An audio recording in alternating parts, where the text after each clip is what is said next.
in that conference mostly walked through the statistics about betrayal, talked about specifically personality's role in betrayal, in addition to relationship satisfaction, talked about specifically how men experience counseling and perspectives that we can take to help men who are experiencing betrayal, but also considering the kids, right? Because I think when we talk about betrayed men, for the most part, if a woman cheats and there aren't kids in a relationship, the man's not that motivated to stay, right? But when there's a family involved, we're much more likely to get a man who's in this bind of, I'm not sure I want to be with you, but I really don't want to break up the family, because that impacts my sense of meaning as a man here.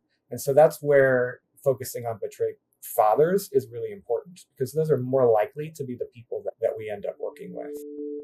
Partner betrayal is disorienting, heartbreaking, and results in absolute confusion for the betrayed partner. You worry that nothing in your life was real, and you fear that you will never be able to trust your spouse or yourself again. Well, welcome to the Rebuilding Trust podcast with Carol the Coach. I'm Carol Jurgensen-Sheets, aka Carol the Coach, and what I can promise is that when you listen to my podcast, you'll begin to believe that there is hope. We will be hearing from experts all over the world who specialize in problematic sexual behavior, sex addiction, and infidelity. Together, we will be asking them the hard questions about how you both can rebuild safety, find strengths, grieve and mourn what you had, what you never had, and what you fear you will never find again. The truth is that rebuilding trust is possible, and I am going to show you the steps to working together to build a whole new marriage based on the honesty, authenticity, and transparency that your marriage deserves. Rebuilding Trust with Carol the Coach.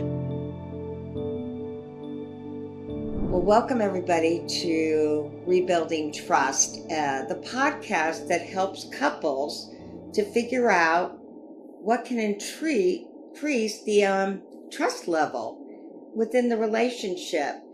And if you aren't in relationship right now, it's still a great way to learn from the experts on issues that are constantly plaguing them. So today I'm so excited. We have Aaron Brewer, and he has written about, he's presenting, he has made it his niche to help the world understand what and why it's so important for us to understand what fathers have to deal with when it comes to betrayed males. We're doing more and more work around betrayed males, and I had said to you, Aaron, that there's not enough empirical data yet. Right. And we've got people like Jesse Piles, who's doing a lot of work. Myself and Adam Niesenson and his wife Judith, we're writing Help Him Heal.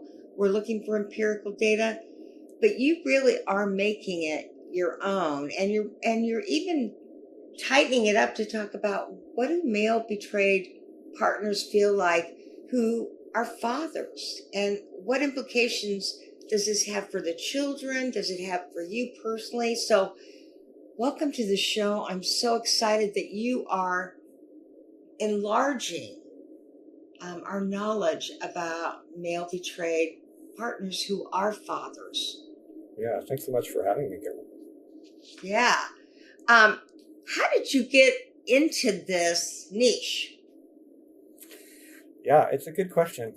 I think a few years ago, when I was doing my training as a CSAT, as a sex addiction therapist, and training as a partner trauma therapist, there's about 8 days of education that we go through just on partners.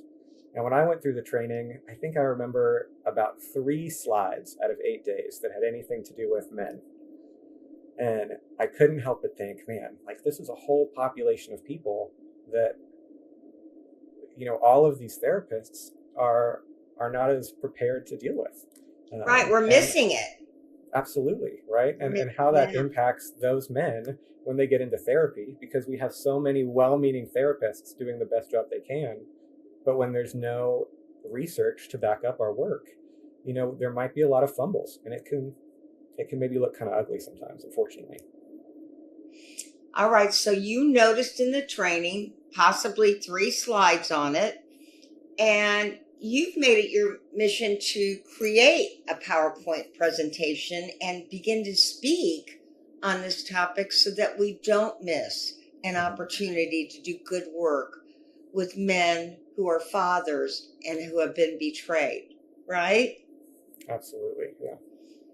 So tell us a little bit about that work. How does masculinity both help and hinder men in processing betrayal? Yeah, I think, it's definitely a complicated question, right? I think, at least in my experience and from what I've heard with other men is, when there's a crisis in a relationship like this, sometimes men are really the ones that want to push the needle, right? They're the ones making the calls, or they really want to do something. I think in my work with betrayed men, they seem a little bit more interested in connecting with their partner, maybe than betrayed women do. They want to engage with their spouse even after the betrayal, right? But they're still left with that wrestling of, I really want to be with you, and gosh, this hurts, right? I look at you and I just want to cry. And so I think that's a help for them. They have some motivation, especially early on, to re-engage. I think in some ways it can be a hindrance, not necessarily just because of masculinity, but because of how society, treats men, right? Where we're not socialized to experience a wide range of feelings, right? If we're not angry or happy, then it's probably off limits for us, right? We can only be so angry, or else it's a bad thing. And so sometimes I think that's a real issue for men, because there is a lot of pain when your partner betrays you, and when you don't have the language or the skills or even the social acceptance to engage in all of those feelings, then it sort of creates a wall and a barrier to moving through that. Okay, and so I've always felt like men need more support. And let's face it, just in general, they don't sit around talking about emotional issues. They talk about sports, or they talk about building things, and do you see that changing societally, that they are sharing their emotions more? It's a good question. I think, in my work with younger men, high schoolers or college students, it seems like, there is a shift to making it more normalized for men to talk to somebody in counseling, to share more about their feelings. And I think I see a lot of younger men that come in and they want to make a change, and they just don't know how, right? Nobody ever taught them growing up how to deal with their feelings. And now they're running into issues in relationships, or they feel lonely and they know it, and they want to do something about it. And I'm just constantly impressed by these, 21-year-olds, 25-year-olds that come into therapy, and they know they feel lonely. They know they aren't connecting with a significant other or friends as well as they want to, and they want to do something about it. I would agree 100%. And that's how I know we're getting better as a society. We're encouraging that more, and men need that outlet. They need to be able to have that freedom to share their feelings. Now, that being said, betrayal happens to all ages, all socioeconomic situations. I really happen to believe that the internet has perpetuated that.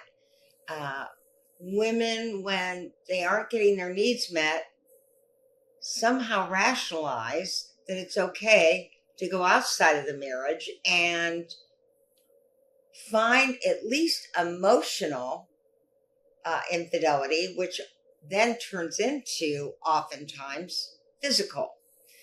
I see the emotional as being just as damaging as the physical. And that's why we're writing Help Him Heal, so that female betrayers can not only better understand the impact it's had on her husband, but also how do you restore the relationship. And you said something interesting, and I knew I was going to learn from you today. I find that men relate in a different way it's a different kind of protective stance when betrayals happen to them. They appear more guarded. Mhm. They internalize what was wrong with me. How did I not measure up?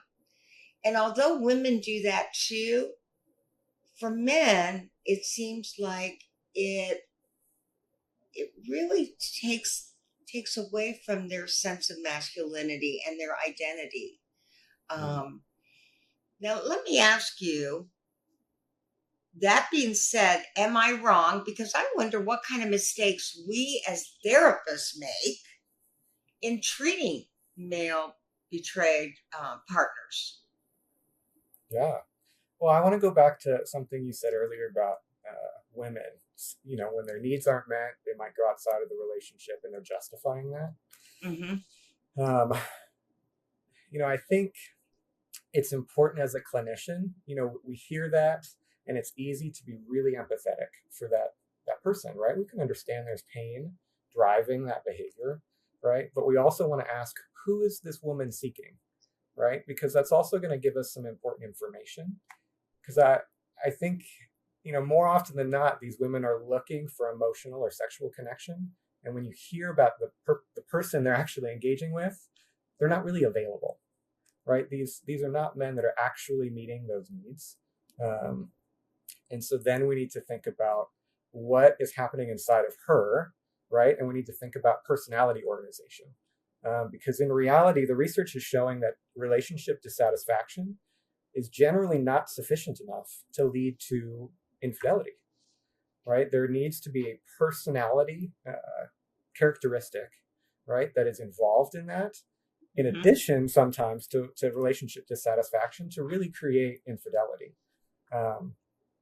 And those qualities in men and women look a little bit different, right? And that's a really important piece that as clinicians we need to consider, is not just what is going on in the relationship, but make sure that we're assessing for what's going on inside of that person, right, who's stepping outside of the marriage. Mm-hmm. Yeah, no way did I mean to infer that that's rationalization or justification for going outside of the marriage. I believe marriage is the institution that holds you together when you fall in and out of love with each other. So if you're not happy with your spouse, you got to take a look at what can I do to get back into the game, and for us to get back in the game and create connection. Now, how is it different for male betrayed partners if they're fathers? Yeah. Well, to bring that point in and elaborate on what you said before of, there seems to be a piece of masculinity that's attacked in men, right? I don't know about you, but I've never heard a female partner talk about a wound to their sense of femininity before. They just don't use that language. At least when I've talked to them. Maybe you've had a different experience, but that doesn't really come up. Sensuality or sexuality, there's a wound. They think, oh, it's because I gained weight, or oh, it's because I lost weight, or oh, I didn't do porn moves quite the same. Yeah, but that's not the same as a femininity. Sense of femininity, right? Yeah. But like men will use that language sometimes, and I think when we look at masculinity, there's a sense of identity and meaning that goes into being a man that is attacked, right? There's research that shows that men would rather their female spouse betray them with another woman than another man, right? And that significantly more would rather that happen than have their wife cheat with another man. And I think when we look at men, the things that really help a man experience significant well-being in life are solid relationships, purposeful, meaningful work, right? And then investment in their personal health, right? Which is physically, but also all of our other aspects of well-being. And when those things are met, men can feel well-being. Now, when a man experiences betrayal, right? The impact could impact his work, right? And so now he's losing well-being from his work performance, right? This significant relationship now is severely damaged and not in a good quality, right? And we know that traumatic stress, if that's something that somebody experiences from betrayal, impacts us physically, right? And so now the entire aspect of who this man is and everything that's meaningful to him is being impacted by this betrayal, right? And there's an aspect of building and protecting and including your family and your community as part of your meaning making, I think, as men, right? You're attacking my family, right? But now you, my wife, are attacking my family from the inside, right? Mm-hmm. And how am I supposed to protect you from hurting us or yourself, right? When I didn't know what was going on, right? Or I don't know what's happening. And now you're angry at me, right? Because I'm being blamed for how you hurt the family. And I think that sense of meaning and that broader identity of masculinity to sort of include a romantic partner and a mate and your family is a really significant piece for a male's experience of betrayal that it is a little bit different than how a woman experiences it. So we oftentimes know that women will stay in relationships with a betrayer for the sake of the family, to keep the family together. And, through my APSATS training, which is a little different than our CSAT training or CPTT training, we tell partners you can stay for any reason. We do know that inherently women want to work it out with anybody who suffers from problematic sexual behavior. There's something inside of a woman that knows, this person was sick. And they figure out eventually, this addiction started way before me. But that's not so true for male betrayal.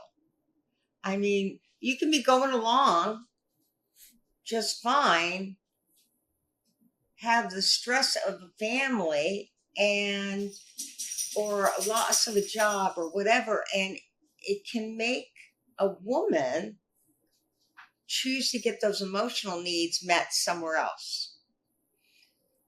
I'm going to ask you, how do you think men feel if they do have a family and they've been betrayed?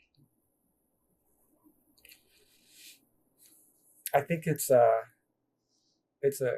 total collapse, right? Of the life they were building, of who they are. I mean, it's just crushing when that happens for them. Go into some of the symptoms, some of the post-traumatic stress symptoms that can commonly occur when this happens to a man, even if he doesn't let anybody know that they're occurring in the body and the psyche. Right.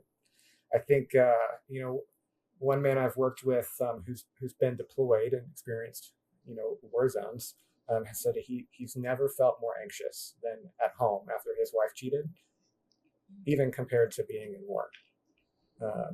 And that he just feels so on edge. It's difficult to sleep, right? It's difficult to concentrate and focus. Sometimes men lose weight, right? Because either they're not eating or their body is just not doing what it's supposed to be doing. They can feel, sometimes they look like they're really angry, right? Which makes sense. You've got a right to be angry, when your partner steps out. And I think those are some of the main symptoms. Men also, we talk about trauma. There's this element of rumination, right? If we get images or thoughts that get stuck in our head or intrusive aspects of information that we've learned. And for men, a larger piece of what they focus on, more so than women, not that women don't ever think about this, but men are much more focused on the sexual piece, right? Men experience sexual disgust to a greater degree than women do when it comes to infidelity. Do you think there's any part of them that say, I want to stay together because I want to keep my family together? A very common thought for women. Yeah, absolutely. I think especially when men are fathers, that's a thought that comes up, right? They want to keep their family together. And sometimes even men will do things to protect their wife from natural consequences of the affair, right? It's, okay, I won't tell anybody, right? Or they're afraid to set any kind of boundaries, even to protect their own personal health and recovery, because they don't want to push her away any further. They're so afraid to do something to make her leave more than they felt like she already has. Okay, got it. Obviously, you're a natural born teacher. For our listening audience, if you tuned in late, I am talking with Aaron Brewer, and he's committed to ongoing education. He is a CSAT. And I know you're an LPC supervisor. Aren't you a CSAT supervisor too? I'm not a CSAT supervisor yet. Okay. I thought I heard something was in the works there. You've been in partner trauma training through ITAP. You're a CMAT, which is so oftentimes a field where there's a lot of financial issues that have been affected when addiction occurs in a family. You've made it your mission not only to educate us about male betrayers, but also to help therapists know how to do this better. And as I say, not to induce any kind of trauma in their treatment. Yeah, right? Trauma is what we want to avoid. Yeah. And yet, unfortunately, when we don't know better, sometimes that can occur, and it's not ever meant to be intentional. Have you heard any stories about trauma treatment? I mean, traumatic treatment that's occurred because professionals didn't know about male betrayal syndrome or partners. Yeah. I think, unfortunately, partners in general are still experiencing treatment trauma. Even within a few years, I had a couple come in, and the man was struggling with unwanted compulsive pornography use, and I was the third therapist this couple met with, and I was the only therapist that didn't suggest to the wife that she lose weight because her husband was watching porn, right? And the other therapists were both women, they'd been in the field for a long time, right? And there's a need for us to continue to pursue education, right? And to make sure that we're practicing within our scope. Now, when it comes to men in therapy, unfortunately, sometimes, men will walk in and, I've read published research articles where therapists will talk about treating infidelity, and they will say, well, when a man walks in, I just feel less compassion, right? I feel less empathy for him. Sometimes people will talk about, focusing in on the man and saying, okay, well, what did you do or not do to make your wife leave, right? Because you have to be doing something because she's so distraught, right? And as a therapist, it's so easy to look at the woman who might be showing up with more emotion in the room and say, okay, like this is the hurting party, right? And we inadvertently blame this man for her choices, right? And infidelity really is an individual behavior that happens in a relationship, right? And if we blame the victim, then we really need to reconsider what we're doing. And I think part of our treatment for men needs to be the self-reflective component for therapists to sit back and say, okay, would I say or do this if I were talking to a betrayed woman? And why or why not, right? We need to make sure that we're checking our own biases and our approach to treatment, because some things might be the same, right? But if we have a pretty drastic emotional difference or treatment planning difference, we need to make sure that that's grounded in good reason and supervision or consultation, so that we're not imposing our own biases about masculinity or infidelity onto a couple inadvertently.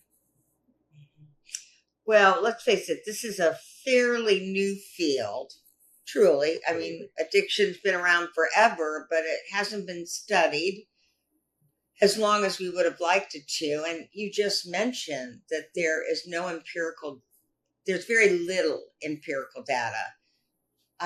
Although I thought it was interesting some of the stats you just quoted.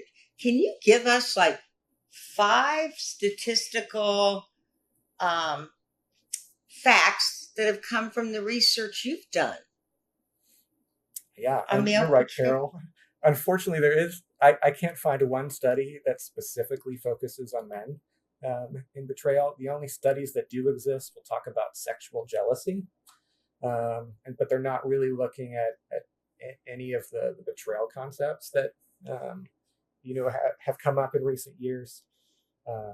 When we look at male betrayal experiences, I think sometimes a statistic that surprises people is that about 34 to 54% or more of women will commit sexual infidelity, which is very similar to what it looks like for men, right?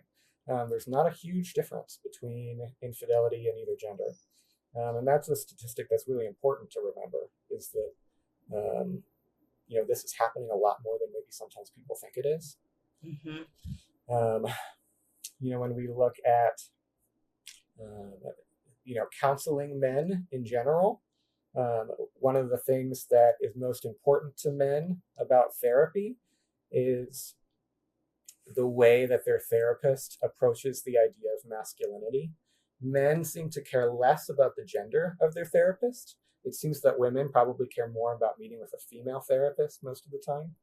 But men care more about a therapist who's willing to slow down and really express, our basic, Carl Rogers core conditions, right? That you can be empathetic to that man and his experience, that you can have positive regard for him, that we're not assuming something negative about him, and that we're congruent as therapists, right? That we're authentic in the room with that person. And that when we look at the man, we want to be able to have a strengths-based perspective, right? That we see that there's positives to masculinity, right? That there are positive messages that he's received about being a man, and we need to explore the negative messages, right? But if we approach them and only take this negative perspective, he's going to check out pretty quick. Because if you're sitting, with a 40-year-old who owns his own business and has 3 kids and his wife cheated on him, a lot of research conducted focuses on college students, right? Because they're the easiest to get a hold of when you're doing research. And so we need to make sure that we're not assuming that some 21-year-old in college has the same experience and perception of masculinity as this 40-year-old, right? Who's lived some life and has a family he's taken care of. Because if we look at him and tell him, well, you're experiencing this problem because the society has impacted you, and that's why you're upset about your wife cheating, that's not going to make sense to him, because he's upset that his wife cheated, right? Not because of all this other stuff. And we might need to get there eventually, right? But that's not where we can start, right? We really just need to slow down and focus on his experience. Unfortunately, even looking at betrayal trauma in men, there's a dearth of research about men in therapy, right? This is even a whole new area of focus recently for research, right? Just in the last couple years, the American Counseling Association started a men's mental health network interest group to focus on that research. And it's been around for 75 years, that organization. And the last couple now are focusing on men, right? And so there's a huge gap in our knowledge base as clinicians to really work with these people. Well, I certainly know that looking at betrayed partners that were women, in the old days, they were either codependent, which nothing could be further from the truth, or their trauma responses were seen as borderline personality, histrionic, bipolar. And then we said, oh, wait a minute, they have been traumatized. And your research, as well as your study, shows that men have been traumatized too. I'm wondering, are there as many resources? I know already the answer to this, but are there as many resources socially for men? You just referenced, no, there isn't. But can men go and talk to their parents about the betrayal? Can men talk to their siblings? Can men talk to their neighbors, their pastor, their rabbi? What do you find in there? Yeah, You're right. Most resources that exist are written for women, right? And please don't hand a man a book and say, just read this and replace the she with he when you're reading it, because it's not gonna fly. It's just so sad that that's even an option, that we don't have anything for them. And I think when we're talking about men accessing social supports, that's another difference that's important for us to consider as a therapist if somebody walks in our office. Because women, we already know that there's a lot of stigma around that, and there's challenges for them to get supports. The benefit is that there are a lot of options, right? There are groups and books and resources for them, specifically, but men don't have that, right? And so when we think about having a man access support, it's important for us to help him think about, who would you tell, right? Why would you tell that person, right? And what do you really need from them when they do respond? Because that response of sharing about what happened is really, really important. That's one of the most important pieces. And just like women, right, we think about, okay, we can't tell everybody, right? Like, that's not going to go well. It's not going to be good for you. It's not good for your relationship, right? But we want to help men think through, what do you need from that person, right? And having that empathetic response where I believe you and I'm not blaming you is important. And we want to help them think through who those people could be, right? And it might be family members, it might be friends, might be pastors, right? But it's important that we walk them through, who are those people, because they're out there. I love that. And I'm also flashing back to 2007 when I graduated from ITAP with my CSAT. And there were no resources for women back there. There were none. And there were no groups, there were no books, there was nothing. And now our niche is flooded with support for women. And there's just so much. And so in some ways, I'm listening to you and I'm thinking, oh boy, male betrayed partners are going through this exact same thing. And Erin, I want to just congratulate you on seeing the void and acknowledging it and coming up with curriculum for it. I mean, you really are a natural born teacher. Share with our listening audience before we end, what are you going to be presenting? And then I want our listening audience to know a little bit more about you and how they can get a hold of you. Yeah.